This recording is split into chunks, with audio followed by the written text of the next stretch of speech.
Mix Pallavi recording studio मठिया मोड़। दिल ना लगई है यारवा दुखावा बहुते होई अखिया बहुते रोई रे। दिल ना लगई है यारवा दुखावा बहुते होई अखिया बहुते रोई रे। तो दिलवा जब जब ओकरा के जोही अखिया तब रोई रे। दिलवा जब जब ओकरा के जोही अखिया तब रोई रे।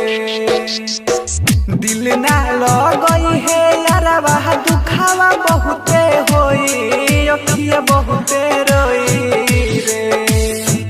दिल ना लगई है यारवा दुखावा बहुते होई अखिया बहुते रोई रे। तो दिलवा जब जब ओकरा के जोही अखिया बहुते रोई रे।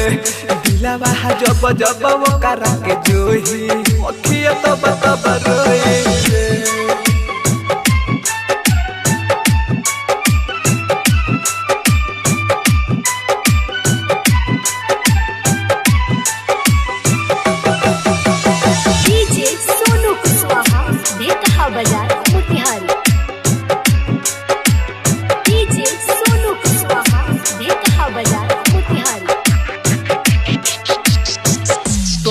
को न सोची है सो कहल तोरा बाती के बनल छोड़ा दी है सो साथी संगाती के।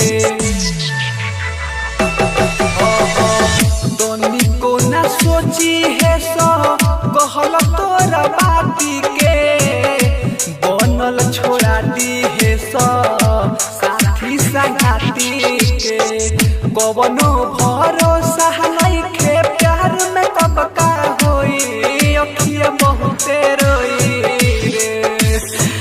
कवनो भरोसा नइखे प्यार में कब का होई अखिया बहुते रोई रे। तो दिलवा जब जब ओकरा के जोही अखिया बहुते रोई रे। दिलवा जब जब ओकरा के जोही अखिया तब रोई रे।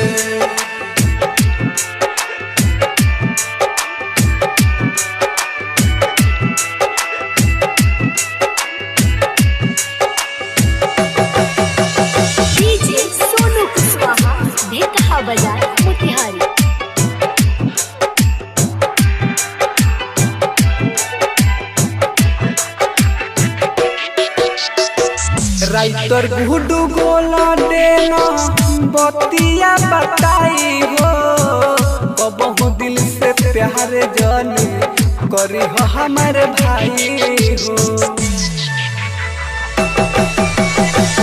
राइटर गुडू गोला देना बतिया बताई हो कबहू दिल से प्यार जाने करी हो हमारे भाई हो। अमरजीत अकेला लागे रतिया में ना सोई अखिया बहुते रोई रे।